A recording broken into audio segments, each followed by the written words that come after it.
Hoy daremos inicio a una nueva serie que hemos venido anunciando ya y se titula Reuniones Cristianas según la Biblia. Si me regalan un poquito de monitor sería buenísimo para escuchar. El título de esta primera enseñanza de esta nueva serie es La Biblia es el modelo para nuestras reuniones. Es un poquito largo el título, pero ahí está la idea.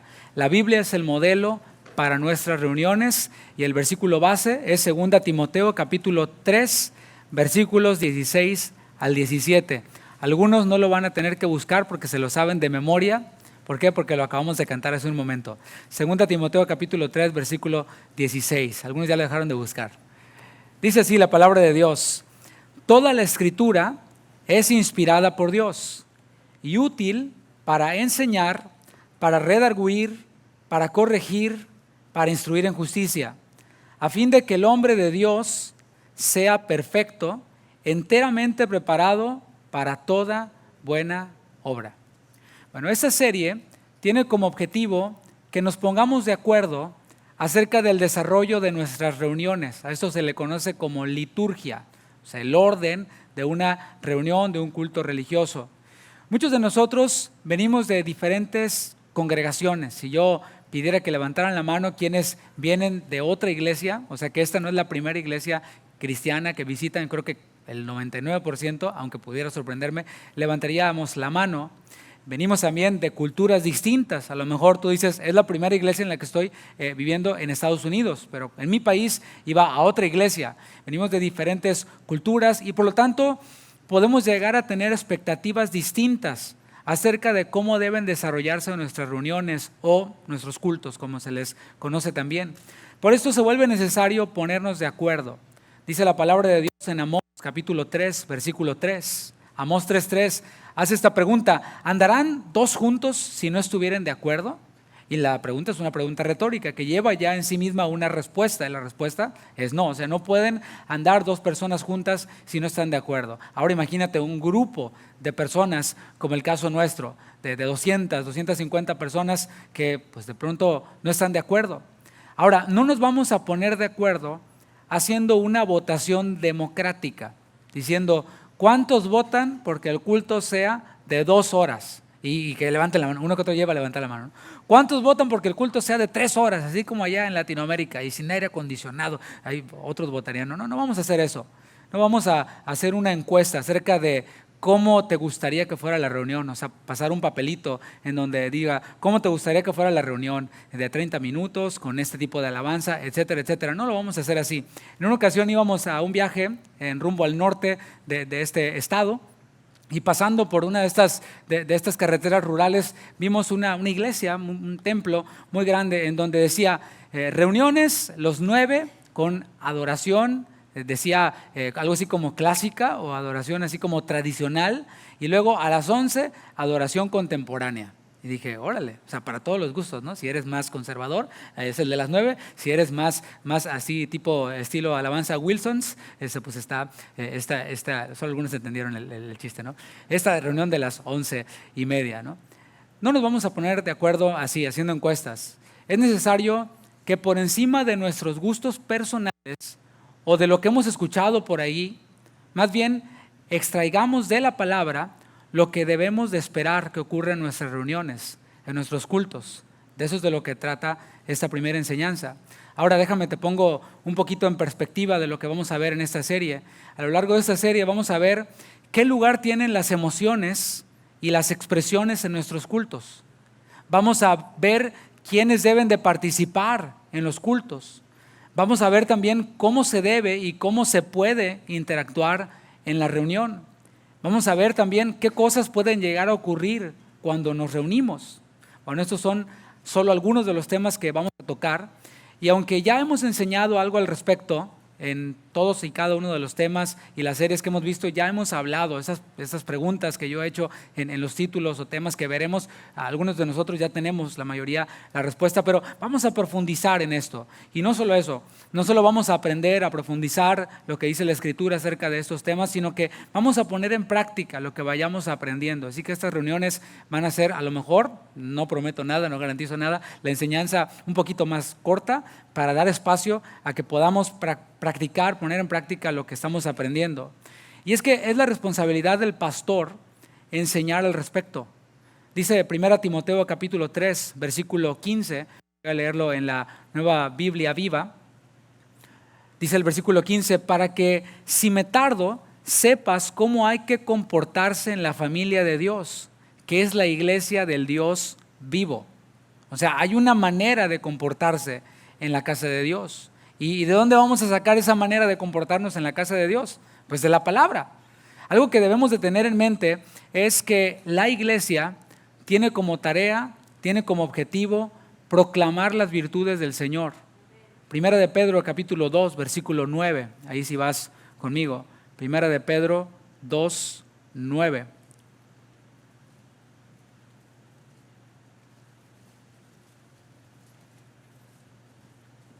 Dice el apóstol Pedro en su primera epístola, mas vosotros, diga yo, sois linaje escogido, real sacerdocio, nación santa, pueblo adquirido por Dios, para que anunciéis las virtudes de aquel que os llamó de las tinieblas a su luz admirable. O sea, somos un pueblo. ¿Te fijas cómo habla en plural? No es una sola persona, no es un individuo el que viene a que se le satisfagan sus gustos personales, sino que es un pueblo que está dedicado a proclamar las virtudes de aquel que les llamó de las tinieblas a la luz admirable. Ahora, la iglesia no solo proclama las virtudes del Señor, también tiene como objetivos el sostener y defender la verdad, según 1 Timoteo 3:15, en la segunda parte. La iglesia es columna y baluarte de la verdad. ¿Qué verdad? Bueno, en primer lugar, la verdad del Evangelio, pero también nosotros desde aquí proclamamos otras verdades, verdades que impactan a los de afuera. Ahorita vamos a ver eso. Nosotros como iglesia proclamamos las verdades o la verdad, por ejemplo, acerca de la familia, acerca del matrimonio. No, nosotros vamos y checamos cómo van las últimas tendencias o qué es lo último que se ha legalizado, que de pronto pues los congresos han aprobado para después decir, ok, así son las cosas. No, nosotros ya tenemos aquí lo que Dios tiene que decir en cuanto al Evangelio y en cuanto a la familia, en cuanto al matrimonio. Y Dios lo dice aquí y Él no cambia, así como las leyes. Las leyes tienen enmiendas y de pronto se dejan llevar por movimientos. Ya se dio cuenta que estamos terminando el mes de junio y no sé si se dio cuenta, pero este año, en el mes de junio, se vio menos la banderita de arcoíris que el año pasado. ¿Sí se dio cuenta de eso? Bueno, si no se ha dado cuenta, medítelo.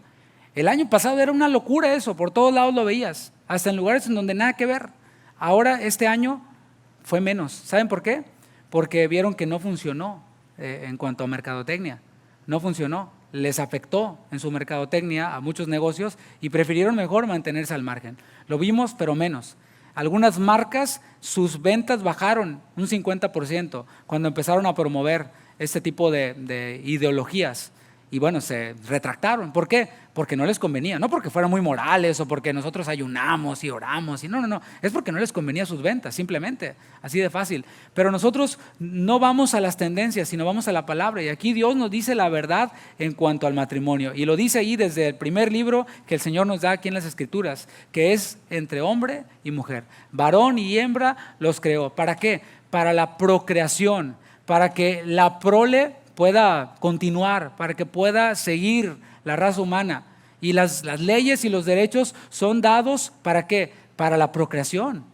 Una pareja que no puede procrear, pues no puede asumir ningún tipo de derecho, porque si todos piensan como ellos, se acabaría la raza humana. La iglesia sostiene la verdad acerca de la honestidad, acerca de la vida y de la muerte, lo que es el Evangelio. Y esos objetivos alcanzan a los que no son parte de la iglesia. O sea, esto que yo acabo de decir acerca del matrimonio alcanza a los que no son parte de la iglesia, entiéndanse, a los perdidos. Y hay objetivos que alcanzan a los que sí son parte de la iglesia. O sea, no que estemos excluidos de ellos, pero que hay otros que sí son para nosotros, para los creyentes. Esos tienen que ver con edificación, es decir, con construir la fe de aquellos que ya somos salvos. Primero a los Corintios capítulo 14, versículo 26. Pregunta el apóstol Pablo a los Corintios, ¿qué hay pues, hermanos, cuando os reunís? Este es un versículo que vamos a estar viendo continuamente, a lo mejor te lo aprendes de memoria. Cuando os reunís, cuando se reúnen. O sea, está dando por hecho que un cristiano se reúne. Porque un cristiano que no se reúne se duda, así, un signo de interrogación así enorme, si es hijo de Dios. ¿Cómo puede afirmar eso usted, pastor, con tanta seguridad? Bueno, porque dice la palabra, que el que no puede amar a su hermano, al que ve, con hechos, estando a un lado, saludándole con un ósculo santo, estando pendiente de sus necesidades, orando por él, ¿cómo puede decir que ama a Dios al que no ve? ¿Me explico? O sea, la manera práctica de demostrar que amamos a Dios es amando a nuestros hermanos, estando con ellos. O sea, no cuadra, ¿verdad? Un esposo que dice que ama a su esposa pero no quiere estar con ella, pues no cuadra, nada que ver, ¿verdad? No, para nada. Bueno, lo mismo, un cristiano que dice que ama a Dios pero que aborrece a sus hermanos, o sea, que no los prefiere, pues a otro perro con ese hueso, como dice por ahí el dicho, ¿no? O sea, ese cuento que se lo crea a otra persona. Dice, cuando se reúnen, cada uno de ustedes tiene salmo, tiene doctrina, tiene lengua, tiene revelación, tiene interpretación. Estas son algunas de las cosas que vamos a estudiar más adelante acerca de lo que podemos esperar que haya en un culto, y las vamos a profundizar. Pero dice al final del versículo, hágase todo esto y lo demás para edificación, para construir la fe de los creyentes. En el texto bíblico podemos ver que hay varios elementos que contribuyen con la fe, con la edificación de los que se reúnen. Y hay otros textos bíblicos que de forma implícita o de forma explícita añaden más cosas que podemos esperar, que edifican a los creyentes y que ocurren en las reuniones. Y cuando juntamos todos estos elementos bíblicos, da como resultado un culto muy dinámico. Diga dinámico. ¿Se entiende lo que es? Dinámico es lo opuesto a lo estático. Algo estático es algo que está así, que no se mueve. Algo dinámico es algo que se mueve, es algo que está en movimiento. Nada que ver con un culto en donde solo canta un grupo y los demás están como espectadores. O un culto en donde solamente se escucha un sermón y nadie dice amén. Y nadie da un aplauso cuando se escucha una verdad poderosa del evangelio. Un culto donde todos están así nada más oyendo. No, nada que ver con eso. Cuando vemos lo que dice la palabra, lo vamos a ver.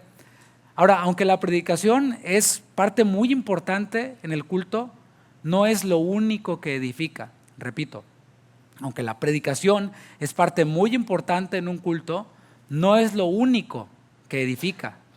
Hay otras cosas, y lo vimos en el texto bíblico. Hágase todo eso para edificación. Y ahí está incluida la predicación, la enseñanza, la exhortación, pero todos estos otros elementos, todo aquello que edifica, que construye nuestra fe, debe de abrazarse. Y más cuando la Biblia claramente lo manda. Alguien diga amén. Hablemos del Internet. Voy a pasar a mi siguiente punto. El Internet nos trajo muchas cosas buenas. Y ahorita que dije nos trajo, algunos jóvenes y niños dijeron, ¿a poco alguna vez no existió el Internet? ¿Qué creen? Sí, hubo un tiempo donde no había Internet. Jugábamos con yoyos, con trompos, con resorteras, ¿sí? Con Barbies jugaban las niñas, ¿con qué más? A las comiditas. Sí, no había Internet. ¿Y qué creen? Sobrevivimos. Aquí estamos, mírenos. Pero algunos de nosotros vimos aparecer el Internet. Y el Internet nos trajo cosas muy buenas. Voy a mencionar algunas. Podemos comunicarnos más rápidamente. O sea, antes era de que te voy a llamar a tal hora y ahí estabas tú esperando que te llamaran. No te podías ir de la casa porque te iban a llamar.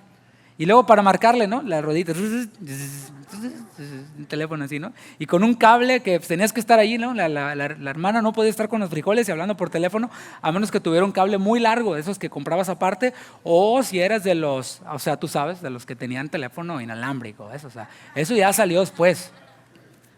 A través del Internet podemos pagar nuestras cuentas, las cuentas de las utilidades de la casa, sin tener que ir a una oficina a pagarlas. O sea, antes tenías que ir a la oficina del agua, qué sé yo, y formarte allí, o a algún supermercado y formarte y esperar tu turno. Y ya cuando terminaba la fila, el cuate que estaba ahí atendiendo decía, me voy a lonche, y ahí te quedabas esperando, ¿no? Otra vez. No, ahora desde tu teléfono puedes pagar el agua, la luz, el Internet, todas las utilidades. Es más, dejarlo ya de manera automática para que te lo saquen de tu cuenta. Hasta puedes estudiar una carrera en una universidad de otro país a través de Internet. Tenemos también mayor acceso a información de una manera más fácil. Antes tenías que comprar la enciclopedia así impresionante. Ahora tenemos mucha información de una manera muy práctica en el Internet. Sin embargo, no podemos negar que el Internet también tiene su lado negativo. Estas que mencioné son algunos de los beneficios, de las cosas buenas que el Internet tiene, pero también tiene su lado negativo. Por ejemplo, propagar noticias falsas, marcar tendencias que en ocasiones no son muy buenas. Los cristianos hemos sido afectados también por estas tendencias, tanto las buenas como las malas. Cuando el Internet comenzó a hacerse más accesible a todos, comenzó algo llamado el blog o los blogs. Esos eran como los artículos que leías en el periódico. Los millennials no saben y los más jóvenes no saben. El periódico era algo así como una página web, algo así, ¿no? Y surgieron esos blogs en donde se ponían artículos, pero lo innovador que tenían estos blogs, a diferencia de los periódicos, es que abajo venía una sección en donde tú podías comentar y en donde el autor del blog te podía responder y en donde otros podían interactuar con esa conversación que se hacía con base en el artículo que se escribió. Esto fue una innovación impresionante. Muy pronto comenzaron a aparecer los blogs cristianos, unos con contenido muy bueno, bíblico, y otros que se dedicaban únicamente a señalar los errores doctrinales de algunos de los predicadores más populares de aquel entonces. Allí comenzó a popularizarse un término que hoy es muy familiar para nosotros y es la sana doctrina. Se supone que la sana doctrina, según la Biblia, es enseñanza pura. O sea, Pablo le dijo a Timoteo, si alguno no se conforma a las sanas palabras de nuestro Señor Jesucristo, dijo en 1 Timoteo 6:3. Tú confórmate de acuerdo a lo que está a la sana doctrina, igual a las sanas palabras del Señor Jesucristo, a la doctrina que es conforme a la piedad. Sin embargo, sana doctrina, este cliché, pasó a significar atacar todo lo que algún predicador dijera que fuera incorrecto o que pareciera incorrecto. Lo peor es que comenzó a atacarse a la persona en vez de al argumento o a la enseñanza. ¿Se nota la diferencia? Una cosa es debatir con la palabra un argumento o una enseñanza. Dice la palabra que llevemos cautivo todo pensamiento a la obediencia a Cristo, ¿sí? O sea, a la palabra de Dios. Pero comenzó a atacarse a la persona.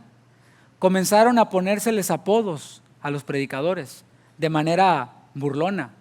Yo te pregunto, ¿acaso eso es sana doctrina? La palabra no nos da ese espacio para burlarnos de los hombres que son hechos a imagen y a semejanza de Dios, para burlarnos de un ministro, enseñe algo equivocado o que parezca equivocado o no. La palabra dice más bien que nuestra gentileza sea conocida por todos los hombres. Pero fíjate cómo esto, sana doctrina, pasó a significar burlarse de predicadores, ponerle sobrenombres, burlarse de su peinado, de su ropa, etc. Después de un tiempo comenzó a popularizarse YouTube.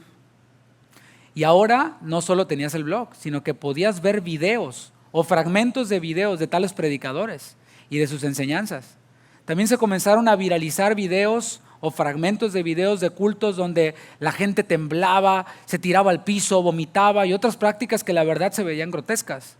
Predicadores escupiéndoles agua a la gente, o ¿quién no vio el video del chicle ungido? O sea, no vaya y lo busque después, ¿no? O sea, un pastor que masticaba un chicle y luego se lo pasaba a la gente para pasarle la unción. O sea, sí, eso está grotesco, está terrible. Y poco a poco se fue abrazando una falacia de generalización en contra del sector más grande de la cristiandad, que somos los pentecostales o carismáticos, los que creemos en los dones del Espíritu. Y ahorita mencioné una falacia de generalización. No estoy tratando de impresionar a nadie, estoy tratando de comunicar una idea. ¿Qué es una falacia? Bueno, una falacia es un argumento falso construido de tal forma que parece verdad. Eso es una falacia. Un argumento que es falso, pero que se presenta de una manera que parece que es real. Ahora, dije una falacia de generalización. ¿Qué es una falacia de generalización? Bueno, esta es la que se elabora a partir de características observables en los elementos que conforman un grupo. Por ejemplo, para que se entienda, todos los mexicanos usan bigote y sombrero. Esa es una falacia de generalización. Si tú te vas a otro país y dices eso, pues es posible que lo crean, es muy posible que lo crean. ¿Por qué? Porque en algún momento han visto a Vicente Fernández o a esta cultura del bigote y el sombrero, ¿sí? Pero los que somos de México sabemos que no todos los mexicanos usan bigote y sombrero. O sea, pero esta es una falacia de generalización. Ahora, conectándolo con lo que dije anteriormente, algunos se dedicaron a recopilar las fallas morales incluso o doctrinales de los predicadores más populares del movimiento carismático. O sea, no los predicadores más serios, porque los hay. Dentro del movimiento pentecostal carismático hay predicadores y escolares serios de verdad. Ahí tienes a un Craig Keener, a un Michael Brown, no voy a decir más nombres, pero solo por mencionar algunos. Gente erudita verdaderamente, pero comenzaron a atacar a los más comerciales, por decirlo así, o a los más populares. Y comenzaron a hacer ver el movimiento como lo peor que hay. Hay que aclarar que en los movimientos que no son carismáticos también hay muchas fallas morales. No solo en el movimiento carismático contemporáneo hay fallas morales, entiéndase desfalcos, adulterios, etc. También en los movimientos que no son carismáticos hay este tipo de fallas morales, solo que no ha habido alguien que los recopile todos y que los ponga en un libro. No ha habido alguien que los recopile todos y publique videos. Hay un libro que se escribió hace aproximadamente unos 10 años que dice lo siguiente, dice así: el movimiento carismático es una farsa y una estafa.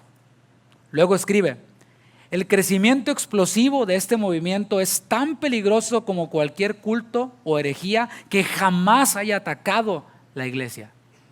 Es lo que dice este autor. Así que, según esta falacia, la que está presentando este autor, después de hablar de los excesos, después de hablar de las fallas morales, después de hablar de algunos errores doctrinales en algunos de los predicadores carismáticos, según esta falacia, todos los que creemos que la predicación del Evangelio viene acompañada con demostración del Espíritu y de poder, como dice 1 Corintios 2:4, somos falsos creyentes. Y somos peores que la peor secta que te puedas imaginar. Así que la que está aquí a unas cuadras, la peor secta que te puedas imaginar, somos peores. O sea, el error de algunos se le aplicó a todos. Y esta fue una de las ideas que impregnaron a muchos. Ideas como estas: si en tu iglesia creen en el hablar en lenguas, o en el orar en lenguas, o en el ministerio de la mujer, por poner un ejemplo, son de la prosperidad. Huye de ahí. Yo he oído predicadores que dicen así: huye de esos lugares en donde hablan en lenguas. O sea, sin ninguna consideración del alma que pueda escuchar esto, sin ninguna consideración de la familia que pueda ser afectada por eso, porque tiene serias implicaciones. Sacar a una persona de una iglesia tiene serias implicaciones. Y el apóstol Pablo lo dijo en 1 Corintios, creo que es capítulo 3. Dijo: el que destruye el templo de Dios, Dios le destruirá también a él. O sea, eso es dividir el cuerpo de Cristo. Mira, si ves a las 7 iglesias del Apocalipsis, en Apocalipsis 2 y 3, hubieron unas que tuvieron serias reprensiones. ¿Cómo cuáles, pastor? Bueno, una en donde tenían a esa mujer Jezabel, que hacía fornicar a los creyentes. O sea, solo por mencionar alguna. ¿Pero qué crees? El Señor Jesús nunca le dijo a alguna de esas iglesias o a los miembros de esas iglesias: huyan de ahí. Nunca les dijo así. Les dijo: el que persevera hasta el fin, ese será salvo. Todavía hay un remanente allí que no ha ensuciado sus vestiduras. ¿Cómo se van a ir? Quédense ahí. ¿Me explico? Pero hay algunos que tienen la osadía de decir en videos: huye de esa iglesia. Cálmate, ¿quién te dio esa autoridad? Bueno, sí, sus fans se la dieron. Esto provocó que muchos cristianos comenzaran a incomodarse en sus propias iglesias, donde enseñaban y hacían cosas que veían en los blogs o que veían en YouTube que otros criticaban. Se comenzaron a incomodar en sus iglesias, ya que este movimiento, el movimiento de la sana doctrina, se popularizó. Comenzaron a darse conferencias, porque claro, o sea, conferencias en donde se cobraba, porque créame, se cobra y bien. Acaba de haber una en Guadalajara, precisamente, de donde viene nuestro pastor Chuy, de mujeres, en donde se cobró una buena lana. Y hubo un concierto de un grupo de alabanza que también cobraron una la nota. ¿Y qué cree? Fueron de todos lados y pagaron la entrada. Bueno, empezó a generarse esta industria de la sana doctrina, en donde comenzaron a hacerse conferencias cobradas, comenzaron a escribirse libros vendidos, por supuesto, comenzaron a hacerse videos para monetizar, por supuesto. Ya que ese movimiento, como dije, se popularizó, entonces comenzó a crecer esto. Muchas personas dividieron iglesias, influenciadas por esto, alimentadas por esto, dividieron sus propias iglesias. No solo se fueron, sacaron a otros. Otras personas se rebelaron contra sus pastores, contra los pastores que los casaron, que los visitaron cuando estaban enfermos, que oraron por ellos, que los instruyeron, los discipularon, etc. Se rebelaron contra ellos. Otras se llamaron a sí mismas al pastorado, sin que nadie los llamara.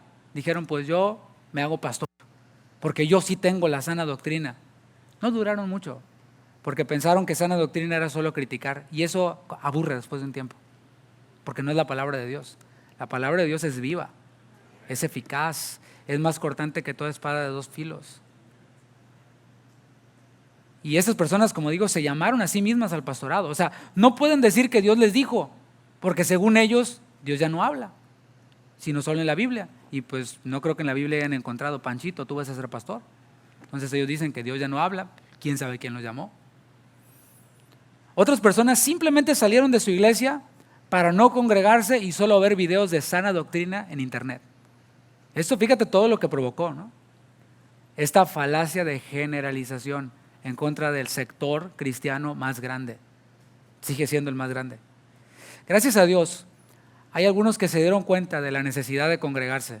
En algún momento el Espíritu que mora en cada uno de nosotros le trajo convicción a lo que dice Hebreos 10, no dejando de congregarse como algunos tienen por costumbre. Sí, el youtuber me sacó de mi iglesia, pero aquí la palabra sigue diciendo que no deje de congregarme. Todavía, aunque vieron esta verdad, muchos quedaron afectados por lo que oyeron, por lo que vieron en el pasado. Otros buscaron un lugar, pero prefieren refrenarse demasiado para apartarse lo más posible de aquello que oyeron, que es una herejía, que es peor que una secta. O sea, este tipo de predicadores, pastores, youtubers, dicen que hablar en lenguas es del diablo. O sea, si hablas en lenguas es el diablo. Es el kundalini, dicen, o sea, que las lenguas de una secta. Y muchos se la creen. Así que muchos prefieren refrenarse y han caído en una tibieza, han caído en una frialdad, peor aún, que por supuesto es mala. Y a lo mejor tú con eso que he dicho hasta ahora, en estos 30 minutos, te has identificado y has dicho, sí es cierto. O sea, antes mi relación con Dios era más viva, más real, edificado, pero ahora estoy tibio, me refreno demasiado, no soy como antes. Bueno, el Señor tiene una solución, el Señor tiene un equilibrio. Anteriormente mencioné sobre las falacias y vimos la falacia de generalización. Hay otra falacia y se llama argumentum ad verecundiam, y es un argumento de apelación a la autoridad. Este consiste en afirmar algo como verdad porque lo dijo alguien experto en la materia. Acuérdate, una falacia es un argumento falso que parece verdadero. Este argumento falso, para ser presentado como verdadero, viene apoyado por esta falacia de apelación a la autoridad. Y este argumento es válido porque lo aprueba fulano de tal, que es experto en la materia. Ejemplos de esto los vemos en los comerciales, en donde vemos tal o cual deportista, actor o cantante recomendando un producto que ni él mismo usa. O sea, por favor, el Chicharito no compra en Coppel, o sea, para nada. Compra en Gucci, pero ahí sale, ¿no? Coppel es una tienda Macy's, pero como de bajo presupuesto. Y no compra pagos, pero él sale, no, con abonos chiquitos, no compra pagos. Messi, o sea, no, para nada. Pero como él lo está recomendando, otros creen que es de buena calidad y consumen el producto. Esta falacia es tan efectiva que baste con que alguien diga, estudios demostraron que si haces esto vas a obtener tales beneficios. Inmediatamente se da por cierto lo que se dice. Una vez leí algo muy gracioso, pero es cierto. Pongan atención a la frase. Dice así: Estudios demostraron que si dices estudios demostraron, todos creerán lo que vas a decir. Esa es la falacia de apelación a la autoridad. ¿Sí? Digo todo esto porque el Internet también ha popularizado cosas como estas, por ejemplo. Y el pastor Chuy lo mencionaba en el Congreso de Pastores. Imágenes de predicadores o de autores de libros o incluso de reformadores que supuestamente dijeron la imagen, la foto del predicador con una frase que supuestamente dijo esta persona. Y de volada todos se van y amén y la recomparten y quién sabe quién sea Spurgeon, quién sabe qué, pero yo lo comparto, ¿no? El otro día alguien dijo que era Joaquín Lutero, ¿cómo dijo? ¿Sí era? Dijo Joaquín Lutero dijo, no, pues está bien, ¿no? ¿Y quién es Joaquín Lutero? Pues quién sabe, pero ha de ser uno bien picudo. Bueno, está bien. Algunas de estas frases tienen algo de verdad, pero se han convertido ya en lo que marca la vida de los cristianos, en lo que marca lo que los cristianos debemos o no debemos hacer. O sea, mis hermanos, por ejemplo, un predicador muy famoso de sana doctrina dice que la música tiene que ser de X forma para no manipular las emociones de los oyentes. O sea, esto dice, y si tú lo oyes así inmediatamente, no reflexionas y lo tomas de una persona con autoridad como esta persona, que es muy famosa, de volada dices, amén, tienes razón, y se oye bien piadoso. Que alguien diga, no, es que la música tiene que ser de este estilo para no manipular las emociones de los creyentes. Pero después de que dice esta frase, la gente aplaude y se emociona. O sea, ¿me explico? Está manipulando las emociones también, nomás que no a través de música, a través de una frase. Y la gente se está emocionando. No puede evitar emocionarse, pero cuando él lo aprueba, está bien emocionarse.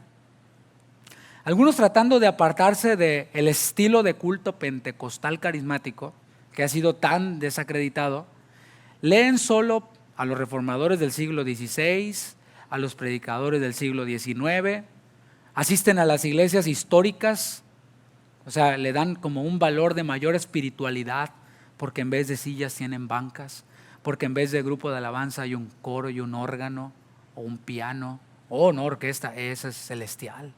La batería, ¿no? La usan los grupos, el Bronco y todo eso, pues no. O sea. Otros creen que un culto en orden es uno todo frío, todo monótono, en donde ya sabes qué es lo que va a pasar. Como en la tradicional, ¿te acuerdas? Ya sabías, ahorita viene la paz sea a ti. O sea, ya sabes, ¿no? Y bendito el que, ya sabes lo que va a pasar, ¿no? Algunos ya se acordaron. Algunos creen que un culto así es un culto en orden. Incluso la predicación ha sido afectada, fíjate. O sea, la predicación ha sido tan afectada que hay pastores ahora en iglesias. O sea, una cosa es lo que pasa en un salón de un instituto bíblico, ¿sí? o en una conferencia teológica en donde ya hacen llamar a teólogos, a personas expertas. Y otra cosa es la predicación del viernes en la noche, en donde los hermanos vienen cansados. Imagínense, yo me pongo a hablar en latín, aquí se me duerme, ¿no? O en griego, de por sí. Pero he visto afectada la predicación de la siguiente forma. Pastores que leen un montón de versículos, desarrollan ideas teológicas, se cita lo que dijo tal autor, lo que dijo el otro autor, lo que dijo el otro reformador y ya. O sea, no hay nada de aplicación. Una enseñanza congregacional debe llevar aplicación. ¿De dónde saco esto? Jesús. Cuando enseñaba, les decía, hagan esto. O sea, les daba una enseñanza y las verdades teológicas profundas las ponía de una manera tan sencilla para que todos las entendieran, pero sobre todo para que todos las vivieran. Les dijo, su justicia tiene que ser mayor que la de los escribas y fariseos. O sea, ellos sí saben mucho. O sea, lo que ellos dicen está muy bien, pero no hagan lo que ellos hacen, ¿sí? Porque no vivan como ellos viven, porque esa justicia es una justicia aparente. Sin embargo, el desarrollo de nuestras reuniones, mis hermanos, no tiene como base lo opuesto a lo que se hace en algunos lados. No sé si estoy comunicando la idea bien. O sea, no vamos a desarrollar nuestras reuniones de esta forma. Lo vamos a hacer opuesto a como se hace en esos lugares pentecostales. Nosotros vamos a hacer todo lo opuesto. No, esa no es nuestra base. El desarrollo de nuestras reuniones no tiene como base tampoco lo que hacen en la iglesia de X pastor, de X estado. Es que así lo hace tal pastor que es de sana doctrina, vamos a hacerlo acá nosotros.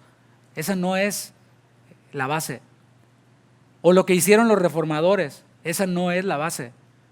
La base está en la palabra de Dios. Es de las Escrituras, de donde vamos a sacar nuestra manera de hacer iglesia, de hacer nuestros cultos. Fíjate lo que el Señor habló por medio de Isaías, en Isaías 29:13. Ve conmigo ahí a Isaías capítulo 29, versículo 13.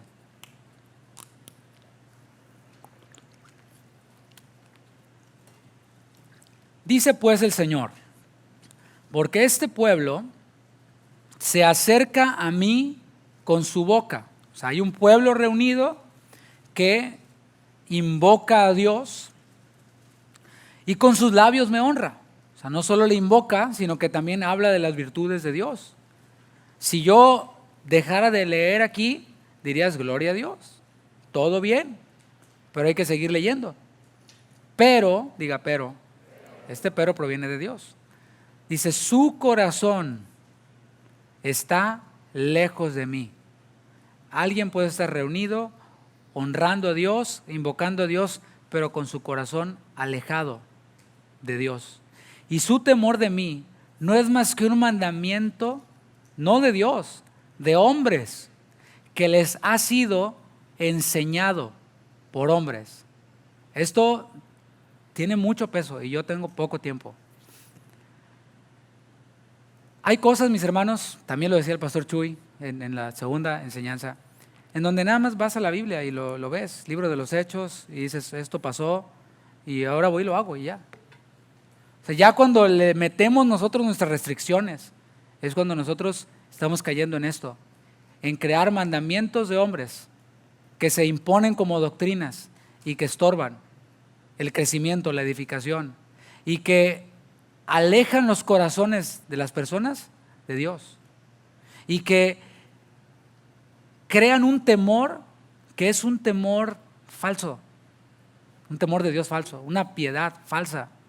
Jesús repitió el mensaje de Isaías cuando estaba reprendiendo a los fariseos, precisamente por desechar las Escrituras, el poder de Dios también, y precisamente poner encima mandamientos creados por hombres. Les dijo en Marcos 7:13, así ustedes pisotean la ley de Dios por guardar la tradición humana. De eso es de lo que estamos hablando, de tener cuidado de no estar pisoteando la palabra de Dios para guardar tradiciones de hombres. También en todo el sermón del monte, Jesús dijo, oísteis que fue dicho, o sea, oyeron esta interpretación de hombres, pero yo os digo, y es lo que yo espero que ocurra en esta serie. Oísteis que fue dicho, oísteis que fue escrito, oísteis que fue publicado en tal o cual artículo, video, etcétera, pero yo os digo, no el pastor, Dios en su palabra. Él tiene toda la autoridad. El mismo Jesús asoció las Escrituras con el poder de Dios y les dijo en Mateo 22:29, erráis ignorando las Escrituras y el poder de Dios. ¿Sí ve las dos cosas? Las Escrituras, algunos se quedan nomás ahí en las Escrituras, qué bonito, bye. Pero no, viene el poder de Dios. Son las dos cosas, van de la mano.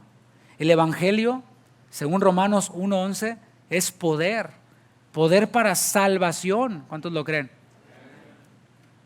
Y si creemos que el Evangelio, que las Escrituras son poderosas para pasar a una persona de la condenación a la vida eterna, ¿por qué no creer que Él es poderoso para hacer cosas sobrenaturales cuando el pueblo se reúne? ¿Te fijas? O sea, están las dos cosas allí.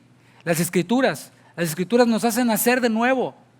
El que cree en las Escrituras, el que cree en el Hijo a través de la palabra que está allí, tiene vida eterna. Bueno, ¿cómo no creer que cuando nosotros somos expuestos a la palabra, cuando nos reunimos, Dios puede hacer lo que Él quiera porque Él es soberano en cada reunión?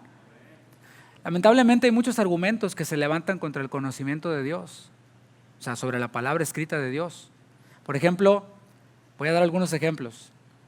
Hacer una doctrina sobre las prácticas de las reuniones de los cristianos del primer siglo. O sea, después de que murieron los apóstoles, vino otra generación de cristianos, hasta llegar a la que estamos hoy, esa que está aquí presente. Algunos van a los primeros cristianos, lo que ellos hacían, y de ahí hacen doctrina para lo que tiene que ver con el desarrollo de los cultos. Y algunos dicen, los primeros cristianos no tenían grupo de alabanza. Entonces no es de Dios. Los primeros cristianos no tenían ministerio de niños. Entonces no es de Dios. Los primeros cristianos no tenían ministerio de jóvenes. Líder de jóvenes, Pastor Juan, eso no está en la Biblia. Entonces, pues, sorry. Algunos que piensan así, ese es su argumento, esa es su falacia.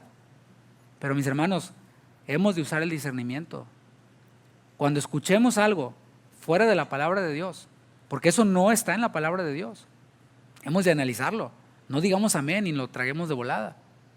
O sea, a los de que dicen ser de sana doctrina también hay que escudriñarlos. Lo hacían con Pedro, los de Berea, para ver si realmente lo que él decía pues, era así, para confirmarlo con las Escrituras. ¿Dónde está el error con eso, mis hermanos? En primer lugar, ¿cómo puedes afirmar eso? O sea, no tenemos toda la información de lo que hacían los primeros cristianos. No la tenemos porque andaban siendo perseguidos. O sea, no había alguien que estuviera llevando una bitácora de todo lo que estaba pasando. No habían videos, no habían grabaciones. Lo que sabemos de los primeros cristianos, ¿saben qué es? Lo que algunos historiadores, algunos de ellos judíos, no cristianos, escribieron. Y eso es para llamarnos la atención. O sea, si la información que tenemos de los primeros cristianos nos la está dando un judío llamado Josefo, por ejemplo, o judíos que pues, no creían en Cristo y que no les eran muy santos de su devoción los cristianos, ¿qué crees que es lo que tenemos? ¿No crees que nos falten muchas cosas? Yo creo que sí. Pero esto que yo acabo de decir, los primeros cristianos no hicieron esto, así que no es de Dios hacerlo, eso es hacer una doctrina o un dogma desde el silencio. Y eso, los que saben, los que han estudiado, saben que eso está mal. Hacer una doctrina desde el silencio es algo que está mal. Por ejemplo, decir, Jesús nunca habló en lenguas, así que no es de Dios hablar en lenguas. O sea, no porque no diga en la Biblia que Jesús habló en lenguas, vamos a afirmar que Jesús no habló en lenguas. ¿Me explico? O sea, eso es hacer una doctrina desde el silencio. Y espero no confundirlo, esa no es la idea. Además, piénsalo, si tuviéramos que hacer todo lo que los primeros cristianos hicieron, pues estaríamos en un problema porque no podríamos usar luz, no podríamos usar agua potable, tendríamos que hacer allá en la letrina, ¿no? En el monte, a ver dónde. No podríamos tener internet para transmitir nuestros cultos, no podríamos tener aire acondicionado, bueno, ahí andamos, ¿verdad? Más o menos. Otros, para respaldar, el estilo que han aprendido, el estilo de hacer iglesia que han aprendido, se atreven a hacer categorías en la Biblia donde no las hay. Usted que estudió con nosotros los dones del Espíritu, vio esto. Por ejemplo, enseñan que los dones del Espíritu están divididos en los dones ordinarios, y allí ponen ellos los que les gustan, y luego están los extraordinarios, y allí ponen los que no les gustan. Y hacen una doctrina que va así. Los dones extraordinarios cesaron cuando murió el último de los apóstoles. Así que no podemos esperar que ocurra nada extraordinario en nuestras reuniones. Es lo que enseñan. Y ahí hay varios problemas, mis hermanos. En primer lugar, la Biblia no enseña una categoría de dones ordinarios o extraordinarios. No lo enseña la Biblia. Es más, cuando habla Pablo sobre los dones, los lista todos, de corrido, así. Y es más, la misma palabra carismata ya nos habla de algo extraordinario. O sea, yo ahorita estoy enseñando, estoy ejerciendo un don y lo estoy haciendo a través del poder de Dios. O al menos yo estoy pidiéndole a Dios que me ponga palabras en mi boca y que me ilumine lo que yo estudié y que me lo recuerde y que me recuerde otras cosas, lo que Él quiera hablar a su pueblo. Estoy haciendo el uso de un don espiritual. Es algo sobrenatural. Todo lo que el Espíritu Santo hace es sobrenatural. ¿Por qué? Porque Él es sobrenatural. Pero algunos hacen sus categorías. El otro problema que vemos aquí en esta idea es que la Biblia no enseña, por más que le busques y le rasques, no enseña que algún don espiritual haya cesado. No lo enseña la Biblia. Ese argumento es antibíblico o extrabíblico. El otro problema que veo es que la muerte de los apóstoles, de los 12, no anula nada de lo que sí dice la Biblia acerca de las reuniones públicas de los creyentes. La muerte de los 12 apóstoles no anula 1 Tesalonicenses 5:19, que dice: no apaguéis al Espíritu, no menosprecéis las profecías. Ahí está claramente, es un mandamiento de la palabra. Y no dice: pero cuando muera el último de los apóstoles, entonces sí apaguen el Espíritu y menosprecien las profecías. ¿Se está entendiendo? La muerte de los 12 apóstoles no elimina Efesios 5:18, que dice: no os embriaguéis con vino, en lo cual hay disolución, antes bien sed llenos del Espíritu, hablando entre vosotros con salmos, con himnos y con cánticos espirituales, cantando y alabando al Señor en vuestros corazones, dando siempre gracias por todo al Dios y Padre en el nombre de nuestro Señor Jesucristo.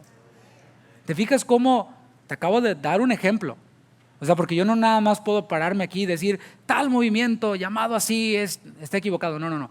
Yo estoy dándote ejemplos de cómo se pisotea la palabra de Dios para imponer un mandamiento de hombre. Y uno es la categorización de dones, y eso solo por poner un ejemplo. Otra categoría antibíblica para hacer doctrina y para rechazar lo sobrenatural en las reuniones públicas es, por ejemplo, la que popularizó un conocido pastor californiano. Nos ha dado mucha lata a nosotros los carismáticos, pero lo amamos y lo perdonamos, y que el Señor lo bendiga. Ya está en sus últimos días, pronto va a estar con el Señor dándole cuentas. Eso es lo que escribió en su libro Caos Carismático, este pastor californiano. Dice: la mayoría de los milagros pasaron en 3 periodos relativamente breves de la historia. O sea, estudios demuestran. Ahí viene tu estudios demuestran. Dice: los días de Moisés y Josué, los días de Elías y Eliseo, y el tiempo de Jesús y los apóstoles. Él dice: los milagros pasaron en estos 3 periodos únicamente. Sigue diciendo: fuera de estos 3 intervalos de tiempo, los eventos sobrenaturales que ocurrieron fueron eventos aislados. Estos 3 periodos de milagros fueron cuando Dios dio su revelación escrita en cantidades sustanciales. O sea, estos milagros pasaron solo cuando se estaba escribiendo la Biblia. Los que hacían milagros eran esencialmente los mismos que anunciaban una era de revelación, o sea, que se estaba escribiendo la Biblia. Dice este autor: Moisés escribió los primeros 5 libros de la Escritura, y allí ocurrieron milagros. Luego Elías y Eliseo introdujeron la era profética, y allí ocurrieron milagros, dice él. Los apóstoles escribieron casi todo el Nuevo Testamento, y allí hubieron milagros. Pero ya, dice, nomás en esos 3. Y aquí otra vez hay varios problemas. Si nuevamente usamos el discernimiento y somos como los de Berea y no decimos amén nomás porque lo dijo este pastor famoso, decimos: a ver, vamos a masticar la idea.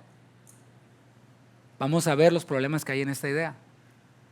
Según el profeta Jeremías, inspirado por el Espíritu Santo, el Señor nunca dejó de hacer milagros, aún después de Moisés y después de Josué. Después de que ellos murieron, Dios nunca dejó de hacer milagros. Yo no estoy diciendo mi rollo, es lo que dice la palabra. Jeremías 32, versículo 20, dice: tú hiciste señales y portentos en tierra de Egipto hasta este día, y en Israel y entre los hombres te has hecho nombre, como se ve en el día de hoy. O sea, échale números en la cronología, desde Moisés hasta Jeremías, y Jeremías nos dice, inspirado por el Espíritu Santo, que Dios nunca dejó de hacer milagros. No hay ninguna periodo de quién sabe qué. ¿De dónde lo sacó? Además, la Biblia no nos muestra que Elías y Eliseo hayan introducido la era de los profetas, es lo que está diciendo. Porque el primero de los profetas, ¿quién fue? A ver, el que me diga, le damos un premio. Un premio para mi hermano. Un café, te lo debo. El primero de los profetas fue Samuel. O sea, hasta de Samuel a Elías y Eliseo hubieron varios años. O sea, fíjate cómo tiene problemas el argumento de esta persona. Ay, mi pastor me dijo que no le pusiera mucha enjundia a este punto, pero me voy a controlar. Fíjate de lo que está escrito de Samuel. Dice 1 Samuel 3:19. Samuel creció y Jehová estaba con él y no dejó caer a tierra ninguna de sus palabras. O sea, luego vinieron Elías y Eliseo, pero primero vino Samuel y Dios no dejó caer a tierra ninguna de las palabras de Samuel. Además, Elías y Eliseo no escribieron Biblia, o sea, no escribieron ningún libro de la Biblia. Además, la otra falla en el argumento de ese pastor es afirmar que los apóstoles escribieron casi todo el Nuevo Testamento. Ese casi todo es casi todo. O sea, ¿qué te habla? ¿Un 80, un 90, un 75%? Pero mis hermanos, si somos objetivos, abre tu Biblia en la concordancia. Dice Nuevo Testamento. Cuéntame de allí cuántos eran de los 12. Por ejemplo, Marcos no era de los 12. Lucas no era de los 12. Santiago no era de los 12. Judas no era de los 12. El autor de los Hebreos, ni sabemos quién es, no era de los 12. Eso nos da más de la mitad de autores del Nuevo Testamento que no eran de los 12. Simplemente con leer la Biblia nos vamos a dar cuenta de que no existen estos 3 periodos de eventos sobrenaturales. Simplemente hubieron eventos sobrenaturales todo el tiempo. No me voy a detener a decir cada uno de ellos, aunque está ahí la lista, yo se la puedo pasar.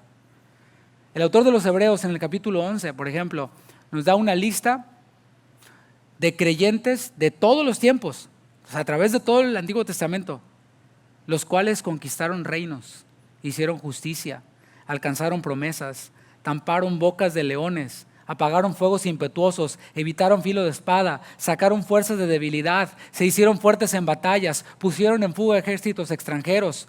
Todo eso de forma milagrosa y por la fe, es lo que dice el autor de la Epístola a los Hebreos. Otros, en su afán por desmerecer el mover del Espíritu en su iglesia, han llegado al punto de decir, escucha esto, que los evangelios y que el libro de los Hechos son descriptivos y no prescriptivos.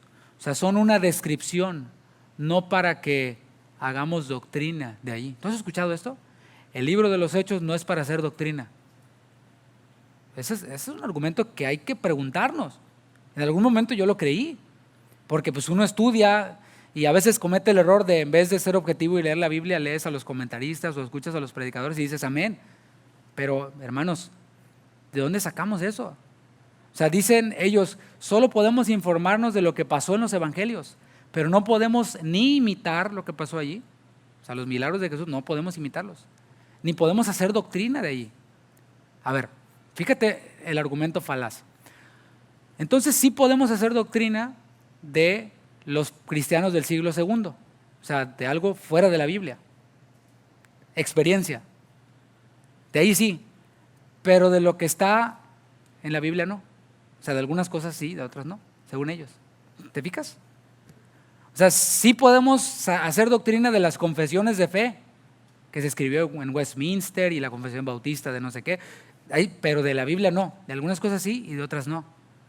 Eso, hermanos, es caer en un grave error. ¿Por qué? Porque nada más y nada menos que de los evangelios sacamos nuestra doctrina de la salvación, que está en Juan 3:16. Porque de tal manera amó Dios al mundo que dio a su Hijo unigénito. Está en los evangelios. De ahí sacamos esa doctrina. De los evangelios sacamos la doctrina de que Jesús es el único camino al Padre, según Juan 14:6. Es de los evangelios de donde sacamos esta doctrina. ¿Qué decir del libro de los Hechos? El libro de los Hechos no es para hacer doctrina. Ah, ok. Del libro de los Hechos sacamos la doctrina de la justificación. Hechos 13:39 dice, y que de todo aquello de que por la ley de Moisés no pudisteis ser justificados, en él es justificado todo aquel que cree. Libro de los Hechos, capítulo 13, versículo 39. Del libro de los Hechos sacamos la doctrina de que en ningún otro hay salvación, como dice Hechos 4:12. Del libro de los Hechos sacamos la doctrina de creer en Jesús para ser salvo, según Hechos 16:31. De los evangelios y de los Hechos sacamos nuestro modelo para hacer misiones. De ahí sacamos nuestro modelo para elegir diáconos, del libro de los Hechos. Entonces, ¿qué? ¿Sí podemos o no podemos hacer doctrina de los evangelios y de los Hechos? Claro que sí, pero algunos eligen lo que encaja con sus preferencias y tradiciones, y aquello que no encaja con sus tradiciones dicen, esos libros son narrativos, no hay que imitar lo que pasó allí. La Reforma Protestante dejó un principio que dice solo la escritura, sola escritura en latín. Yo iba a empezar, esta iba a ser mi introducción, pero lo dejé hasta el final, después de haberles mostrado doctrinas de hombres que tratan de apagar al espíritu, que tratan de convertir los cultos en una frialdad y un todo tieso ahí. No. Esa fue una de las solas que la Reforma Protestante esgrimió en la Reforma, rechazando los dogmas, rechazando las tradiciones que contradecían la misma palabra de Dios y dejándonos con la regla, con el canon, que es la palabra de Dios, solo la escritura. 2 Timoteo 3:16, volvámoslo a leer, porque algunos dicen, esos libros no son para hacer doctrina, esos libros no son para imitarse, solo están allí para informarnos. Pero yo voy a la palabra y leo, toda la escritura es inspirada por Dios. Toda, mis hermanos. No se debe dejar de fuera nada. Toda es inspirada por Dios. Tiene el aliento de Dios, tiene la vida de Dios. Y útil, es la palabra ofelimos, provechoso es lo que significa. Y es provechosa. Toda la escritura es provechosa. ¿Útil para qué? Para enseñar, es la palabra didascalia, que significa doctrina. De toda la escritura hacemos doctrina. No se hace doctrina de lo que hicieron los primeros cristianos. No se hace doctrina de las confesiones de fe. No se hace doctrina de lo que dijeron los reformadores. No se hace doctrina de lo que hacen otros, de eso no. De toda la escritura. Es útil para hacer doctrina. Es útil para redarguir. Es la palabra elegmos, que significa reproche. Eso es redarguir. O sea, cuando vamos a la escritura, en ella somos reprochados acerca de nuestros gustos personales. Es que a mí eso de hablar en lenguas no me gusta. Pues viene la Biblia y te dice, tómala. No impidáis el hablar en lenguas, dice la palabra.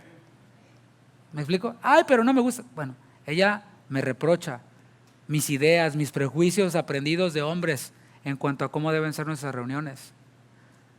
Ella es útil para corregir. Epanortosis es la palabra que utiliza aquí. Esa palabra es interesante, corregir. Es restaurar a un estado recto, restaurar a un estado correcto. A lo mejor eras el del chicle ungido. Tú dices, pastor, ese era yo. Yo me comí el chicle ungido. Yo era, pastor, el que le daba la vuelta a la cabeza y el vómito santo y todo eso yo era. Ok, bueno, la palabra es útil, ¿para qué? Para restaurarnos a un estado recto, a un estado correcto. A lo mejor tú eras el que yo estaba ahí, pero decía nada, ahora ya. Y un grito de júbilo. Un aplauso al Señor. Vamos a danzar.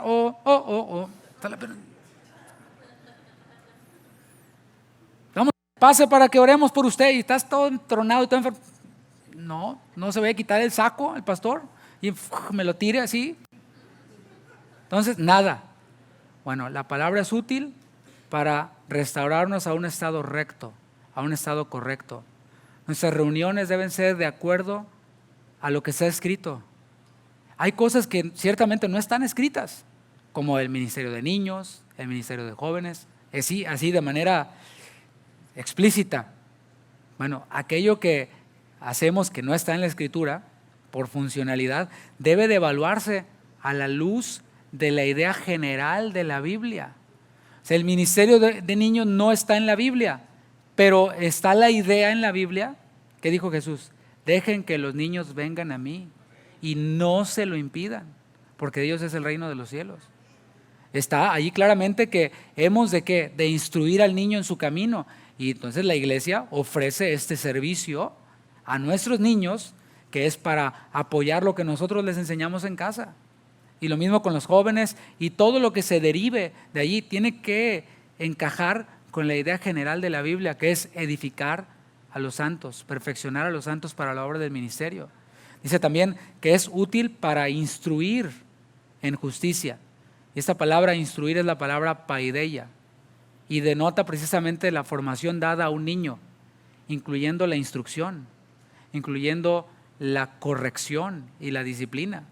O sea, la palabra es útil para disciplinarnos si es necesario, para corregirnos, para enseñarnos. Y toda esa enseñanza que encontramos, nuevamente hago énfasis, en toda la Biblia, no solo en una parte, nos sirve para estar equipados para la obra del Señor. ¿Que es cuál? Que el Evangelio sea predicado.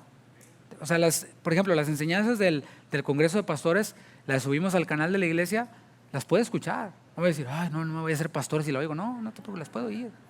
Qué bueno que las escuche. Porque en las 3 prédicas que dio el pastor Chuy, en ellas él está transmitiendo la visión, por decirlo de una manera, de Dios dentro de casa de oración. O sea, el plan de casa de oración dentro del plan de Dios, del objetivo de Dios. Y él ahí habla acerca de las campañas de evangelismo, o sea, escúchenlas. A lo mejor las escucha y dice, no, esto no es lo mío, mejor busco otro lado.